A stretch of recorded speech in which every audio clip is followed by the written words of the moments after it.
Мы прилетели в Берлин поздно вечером. Почти ночь. Сравнительно небольшой, учитывая размеры города, берлинский аэропорт Тегель встретил нас довольно сильным, порывистым, но при этом не холодным ветром. Мы долго не могли вызвать Uber, а потом полчаса ехали сонными улицами до Темпельхофа, в квартиру Саши, приютившей нас на время нашей командировки. Поужинав, мы легли спать под звон колоколов невидимой кирхи. Стоял сочельник, и тихий рождественский ангел витал над столицей Германии.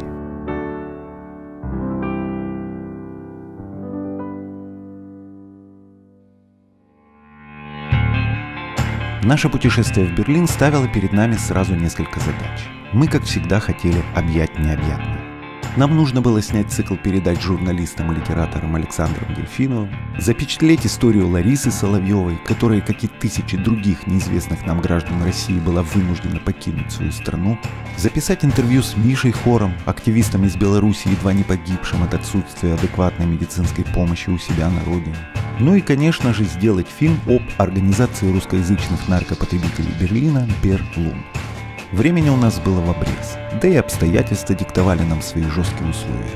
И в конце концов мы поступили так, как обычно поступаем в подобных ситуациях.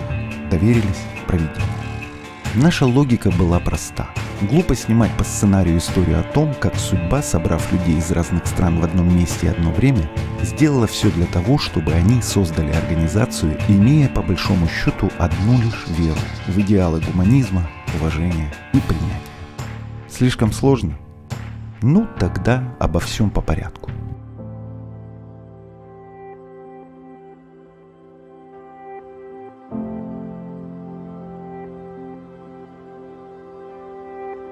Проблемами наркопотребителей я начала заниматься сравнительно недавно, всего 8 лет назад. А до этого была огромная жизнь почти 40-летнего употребления наркотиков и убежденность в том, что нас правильно прессуют, что мы изгои, да. Все это было плод своей страны. В голове это было очень сильно вбито. Прям такая убежденность, потому что везде тебе дома говорят, ты лишний человек, ты ненужный, ты не приносишь пользы, ты трутень. Хотя я всю жизнь работала, никогда там никаким криминалом не занималась. И если говорить там о уголовной среде, она мне вообще не близка. Я никогда не думал там в молодости, в детстве, что я стану активистом, да, драг-активистом, буду бороться за права людей, употребляющих наркотики. Никогда к этому не готовился. И большую часть жизни я прожил совершенно о другом, думая. Это после 30 случается, наверное, вот средний возраст наступает, и пришло осознание в один момент того, что надо как-то менять жизнь. Это не было еще путем в активизм, просто было желание поменять жизнь. Каждый человек считает себя единственным и неповторимым. И смириться с тем, что ты какой-то там маргинал, это совершенно невозможно.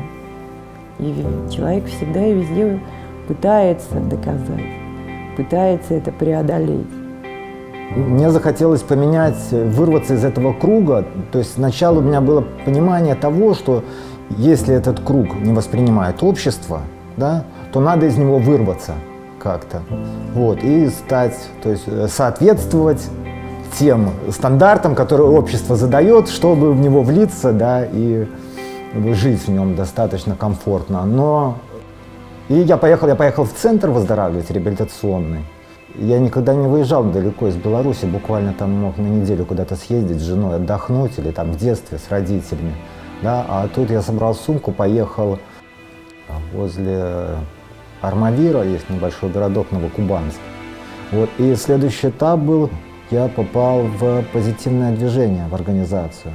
До этого я там был просто клиентом, который получал шприцы, салфетки. Вот. А когда я пришел туда после реабилитационного центра, я был в ремиссии, энергия есть, хочется что-то менять.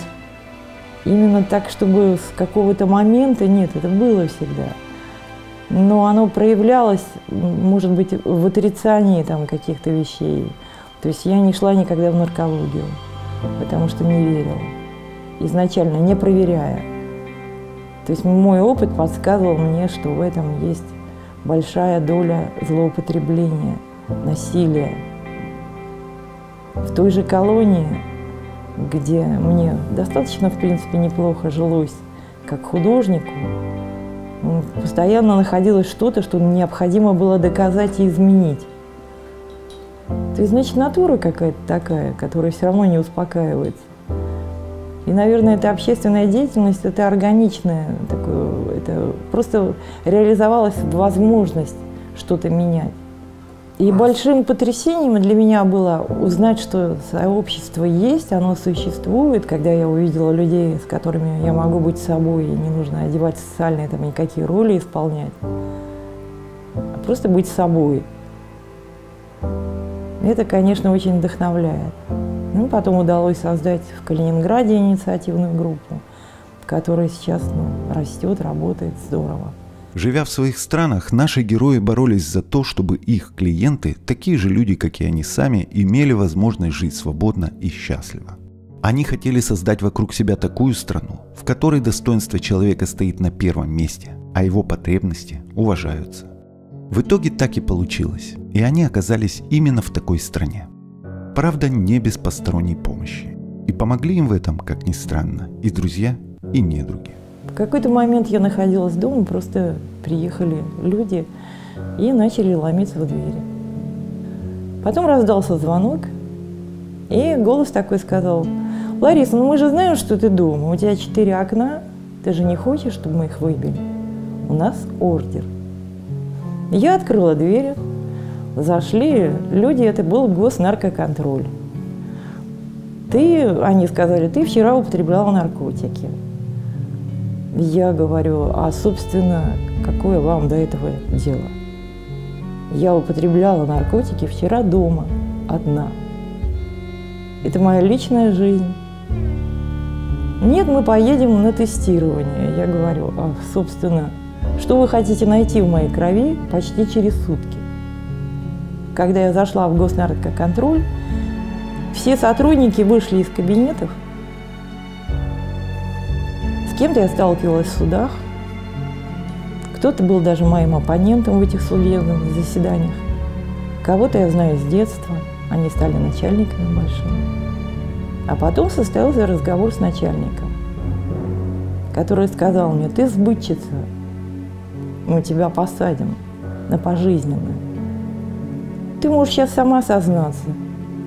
Я говорю, я, наверное, с ума сошла сознаваться в том, чего я не делала. Потом меня завели к следователю, и там лежала бумажка, и я поняла, что тот человек, с которым мы вчера покупали, сделал добровольную выдачу. То есть просто мой знакомый оказался агентом по каким-то причинам, которые эту пайку, которую я брала для него, а вторую для себя, отнес милиционер. Эта пайка – это 0,035 грамма. Так как это карфентанил, который приравнивается к веществу очень сильному, который исчисляется весом всей смеси, достаточно его добавки в вещество, чтобы не разделяли сколько чего, а все приравнялось к особо опасному веществу. И ответственность получалась по 4-й части до пожизненного. Мне было 58 лет. То есть понятно было, что это смертный приговор. Все уезжают, потому что борются за жизнь, за свою свободу. В моем случае это была тоже борьба за жизнь. В 2015 году здоровье уже было подорвано до этого. Я ВИЧ-инфицированный очень давно, там, с 2000 года, и у меня было 3 гепатита, которые переросли в цирроз. В Беларуси на тот момент не было вообще никакого лечения, не было возможности никакой его там получить. И единственное, что оставалось, взять сумку. Нет, ну, немножко по-другому это получилось, конечно. То есть я не самостоятельно взял сумку и поехал на обум куда-то. Это помощь людей, конечно. всегда помощь людей. Через человеческое общение, через человеческую помощь оказался здесь. Нашли человека, который встретил меня в Берлине, вот, и помог здесь обратиться к врачам, получить медицинскую помощь, получить место жительства, это очень важно. Вот, и как-то остаться здесь. Трудно было решиться на этот шаг, как-то вот взять все, бросить, закрыть дверь своего дома и сказать: у меня нет больше дома, у меня нет страны. Закрыть. Ну, это как анабиоз. И если бы люди не купили билет, у меня бы не было просто этой возможности. Это вот благодаря тому, что есть вот эта вот великая общность людей, могучих, которые сумели понять, что мне нужен толчок, что билеты лучше купить и сказать: давай. Потому что я бы, наверное, сидела бы и думала, как. Я бы говорила: не сегодня, я сегодня еще побуду здесь. Это бы кончилось плохо. Но когда у меня были билеты на руках, и надо, я этот шаг сделала как в бездну. Не знала, куда я приземлюсь. Другая среда, я приехал незаслуженно таким, знаешь, о себе высоким самомнением. То внимание, которое я получил в Беларуси к себе, это было внимание СМИ, меня приглашали на центральные каналы телевизионные, да, потому что вот один был из таких, из первых активистов, кто говорил о себе не только как о человеке, живущем с ВИЧ, но и о том, что я потребитель наркотиков. То есть я очень хорошо общался, там, попадал на встречи высокого уровня, да, хотя это на самом деле это просто стечение обстоятельств. Это я понял уже здесь. И вот это вот незаслуженно, я считаю все-таки, да, тогда это было незаслуженно высокое такое внимание. Здесь мне пришлось научиться жить по-новому, понять, что я снова, я просто Миша Хор, наркоман со стажем 20-летним. И снова пришлось учиться жить, как бы заново. Буквально месяца через 3 пришел ответ, что мое прошение принято частично. Принято, но не по состоянию здоровья. То есть фактически, что выслав меня из Германии, я буду обречена на смерть. Но это так и есть на самом деле. И поэтому по гуманитарным обстоятельствам мне дали 3 года, за которые нужно выучить язык, сдать, начать работать и строить дальше берлинскую жизнь уже как нормальный свободный человек. Это сложно, но это возможно. Они остались верны своим идеалам и на новом месте, продолжая жить активизмом и стараясь быть максимально полезными. Я сейчас живу в Берлине, но я не оторван от новостей или от того, что происходит в Восточной Европе и в частности в Беларуси.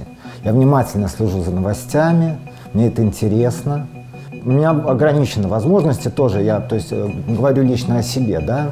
Я могу помочь только тем, что если сюда приезжают какие-то делегации или люди, которые принимают решения, влияют, да, на наркополитику на стране, я могу рассказать о том, как это построено здесь. Вот у меня был такой опыт осенью, приехала делегация из Беларуси, и я ходил, рассказывал, как я это увидел. Одно дело, когда это говорят немцы, да, со своей философией, со своим, ну, все равно, да, это та нация, которая живет, у нее есть своя философия развития нации каждой, правильно, какие-то свои привычки, законы, постулаты. А я говорил как земляк. То есть белорус, я рассказывал, ну вот посмотрите, ну это же работает. И здесь не важно, ну, это немцы, или это французы, или это белорусы, или англичане. Это просто удобно. Вот, давайте попробуем сделать это потому, что это удобно, а не потому, что это вот, ну, модно, да, или это либерально, или это как-то будет выигрышно смотреться потом. В Берлине я встретила людей, которые так же, как и я, бежали от системы каждой своей страны. И вот был написан маленький проект, и образовалась группа, которую мы назвали «Берлун». Берлинские луны. Люди, употребляющие наркотики. Мы приехали на станцию Котбусертор. Это вот Убан, Котбусертор, или как ее немцы называют, Котти. Это знаменитое место, где собираются все зависимые со всего Берлина, люди, употребляющие наркотики. Чуть дальше, если пройти, вот здесь такой пятак, где они собираются и встречаются. Здесь гашиш продают, например. Кто что употребляет, можно все найти. Ну а раз есть наркотики, должно быть и снижение вреда. В этом месте это выглядит так. Это аппарат, в котором за 50 центов можно получить базовый набор для инъекций.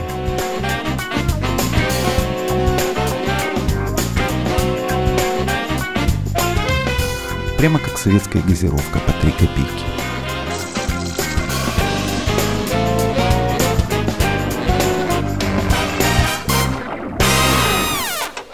Чем еще интересно это место? Здесь Берлун провело мы приняли участие в первой уличной акции. Ежегодно отмечается День умерших от наркотиков людей, и все немецкие организации, которые заняты этой проблематикой, проводят здесь мероприятия в память о людях, умерших от наркотиков. И мы присоединились к ним. Здесь был митинг. Саша Дельфинов прочитал такую речь очень интересную, представил нашу организацию. Мы стояли с плакатами, там были тоже надписи какие-то, декриминализации. И на этом месте мы первый раз заявили себе как о сообществе Берлун. Это была первая, но далеко не последняя акция Берлун. Сейчас мы находимся возле Бундестага. За моей спиной находится Александрплац, он угадывается по телебашне. И совсем недалеко находится Тиргартен. Это мемориал павшим воинам-освободителям советским. Вот мы сейчас находимся на том месте, где 1 декабря мы, в принципе, и собрались. Это вот этот танк. Смотрите, он входит в систему ограждения самого. Это не сам мемориал, потому что мы не хотели вторгаться на место захоронения. Мы решили это сделать тактично. И вот возле ограждения мы повесили ленту, встали здесь, и у нас были лозунги, написанные на немецком языке. Там было написано: «Лечить, а не воевать». «Лечить, а не воевать». Потом растянули ленту и положили ее возле входа. Она очень органично так смотрелась на земле во всю длину, метров 10, наверное. Было интересно. Это очень круто, то, что власти Берлина позволяют проводить подобные мероприятия. И не где-нибудь, а в самом сердце города. Могли бы вы представить себе нечто подобное, скажем, на Красной площади? Какие же цели может ставить себе организация, подобная Берлун, в такой продвинутой стране, как Германия? Здесь все и так уже работает. На что тратить свои силы? Самое главное, если мы говорим вот о нашей теме, да, здесь уже давно создано все то, за что мы боремся в Восточной Европе, да, Центральной Азии, в наших странах. Здесь не надо там добиваться легалайза, он практически существует, да, здесь отлично работают программы снижения вреда. Здесь масса специалистов разного уровня, которые помогут везде. И вместе с тем, если говорить о русскоязычных лунах в Германии, может быть, это поверхностное наблюдение, все-таки я здесь не очень долго живу, 2 года. Но ребята, которые приехали сюда, может быть, детьми еще, да, 20 лет назад, они получают все эти блага, и у них, может быть, я не прав, но мне так кажется, у них нету стимула для дальнейшего развития и роста. То есть все устраивает. Вот. И такая, знаешь, ситуация получается, как книжка есть, «Носа Незнайка на Луне», когда попадает на остров дураков, да, где работают бесплатно аттракционы, и ты просто катаешься на этих аттракционах, и ничего не надо делать. Это тоже не совсем правильно. Временами это и правда похоже на утопию. И вполне вероятно, что у вынужденных переселенцев, привыкших ежедневно бороться за выживание, может даже возникнуть некий дискомфорт в этой связи.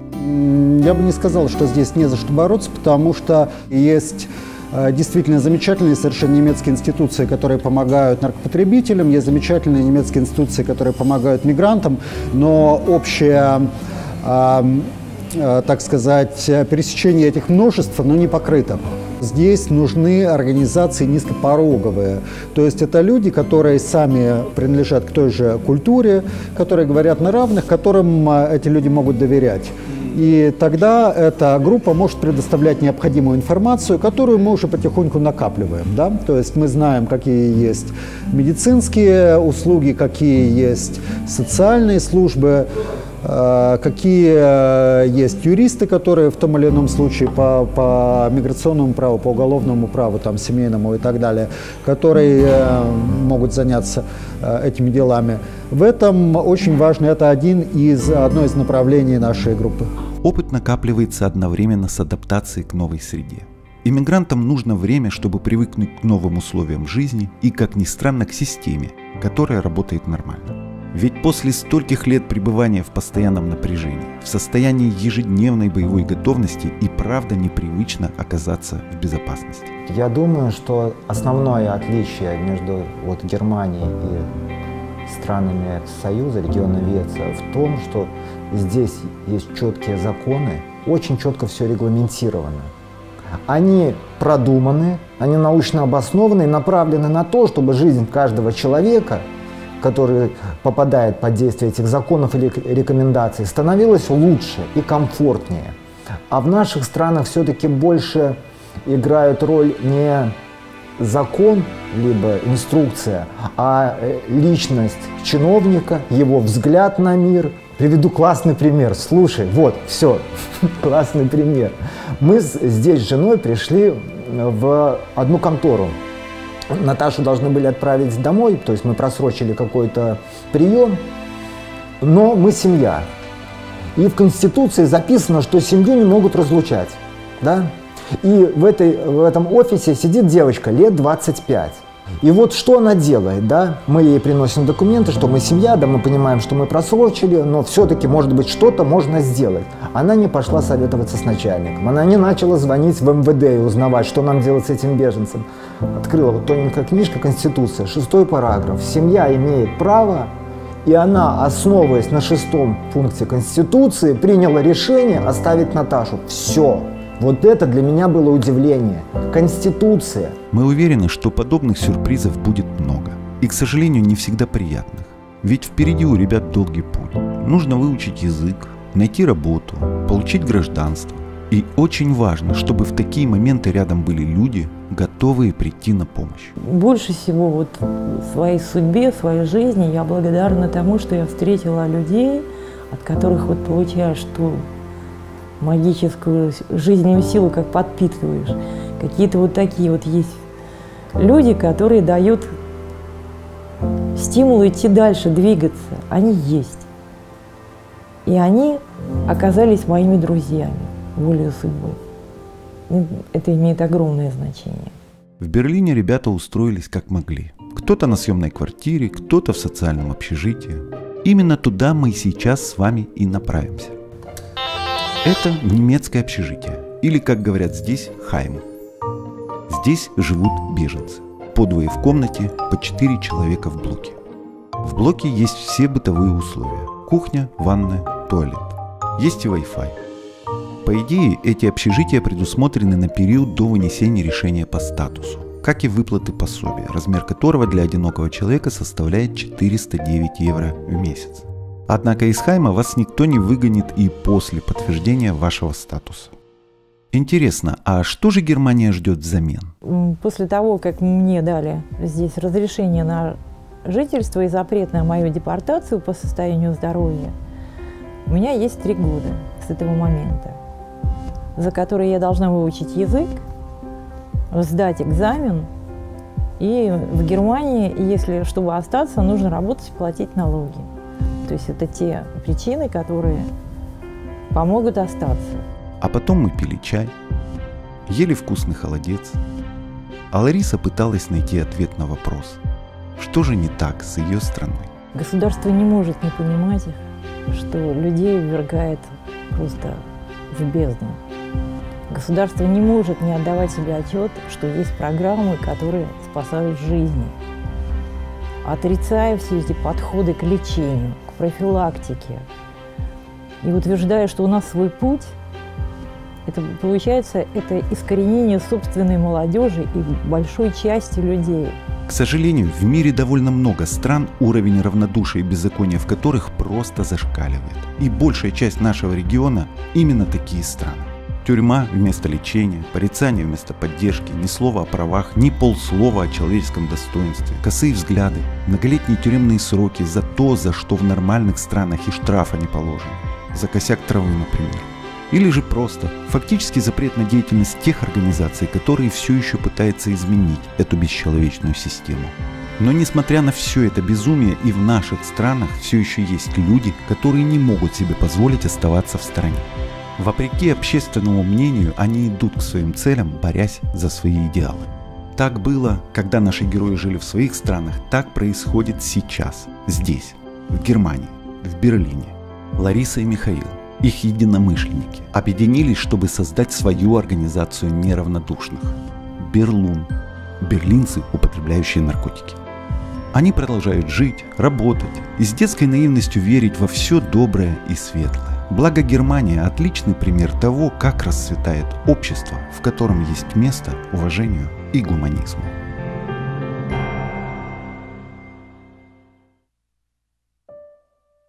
Это был наш последний вечер с Берлун. Мы ехали по ночным улицам, молчали и думали о том, каким в итоге может получиться наш рассказ об этих людях. И совсем не важно, будет ли он грустным, веселым, серьезным или игривым. Главное, чтобы он получился настоящим. Таким же настоящим и искренним, как и его герои. Будьте и вы настоящими, будьте искренними. Никогда не проходите мимо тех, кто нуждается в вашем внимании и поддержке. И почаще желайте странного.